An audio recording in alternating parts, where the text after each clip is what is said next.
So what can the opposition party do? Very little. It can make great speeches and draw a huge audience, right? I'm Cha Beng-Huat. I'm a professor of sociology at NUS. I'm also a professor of urban studies at Yale NUS College. And I have been teaching since 1985, so about 35 years already.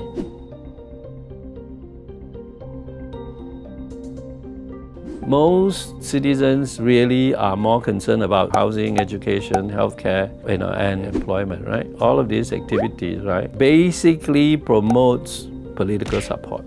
So for most people, as long as those areas are well managed, which they are under the PAP government, the legitimacy of the government is very high, although there are still, about 6% who are too poor to even be able to buy a house. That's why there is a poverty problem, right? So even though the level of popular support fluctuates, right, like 2011 is sank to 60%, in the end, the majority support has always been there.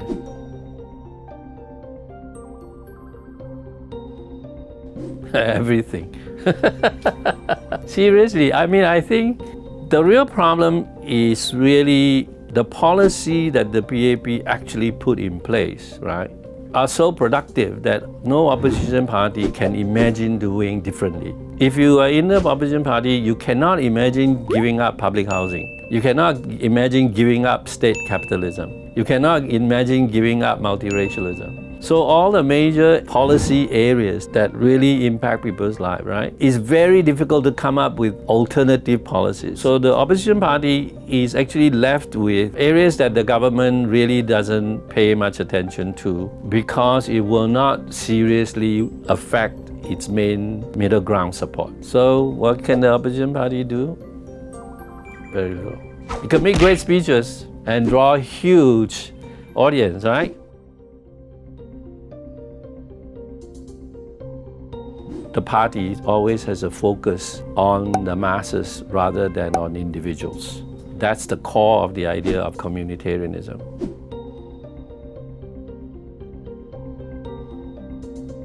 This ideology actually works itself out in public policy. The national public housing policy would have been not possible if the government did not nationalize land. Essentially, the land was needed both for housing the people and for economic development of the nation. And also, we are one of the few countries where the entire development of the country physically doesn't involve loans from any international organizations. It's the government borrowing from the citizen to develop our own self. The CPF gives the government access to a very large capital. So that is really an important core of this emphasis on collective well-being.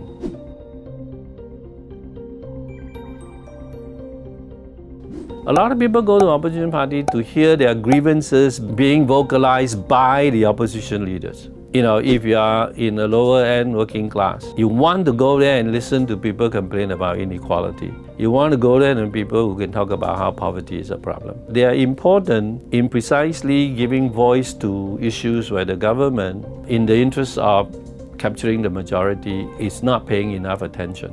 If I were in the opposition party, I would still keep running, but I would not count on winning. I would actually run the party with an explicit slogan that we're not here to win elections.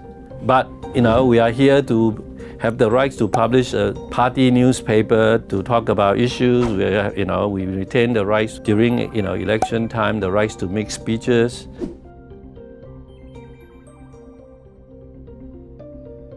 These rallies, right, are not actually just for the constituency they run, right? They come from all over Singapore. But on voting days, they kind of disappeared, right? That tells you that the PAP has a very strong hold on the middle ground. In the end, the majority support has always been there, and I expect it to continue for quite a long time.